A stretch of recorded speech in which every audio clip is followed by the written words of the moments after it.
3 दिन से लगातार निकली धूप से मौसम सुहावना हुआ है। लोगों को ठंड से भी राहत मिली है। तापमान में भी बढ़ोतरी हुई है। सुबह शाम ठंड बरकरार है। इससे पहले कोहरे के कारण वाहनों की एकदम से रफ्तार थमी थी। कृषि विशेषज्ञों के अनुसार इस मौसम में गेहूं और सरसों की फसल को फायदा हो रहा है। बदलते मौसम के कारण लोगों का स्वास्थ्य भी काफी प्रभावित हो रहा है।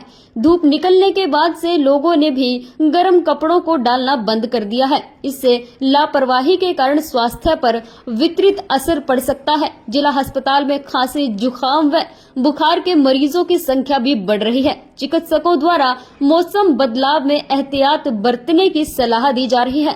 अस्पताल में रोजाना 100 से अधिक मरीज इन्हीं बीमारियों के इलाज के लिए पहुंच रहे हैं। जिला अस्पताल की बाल ओपीडी में 5 साल तक के बच्चे ज्यादा पहुंच रहे हैं।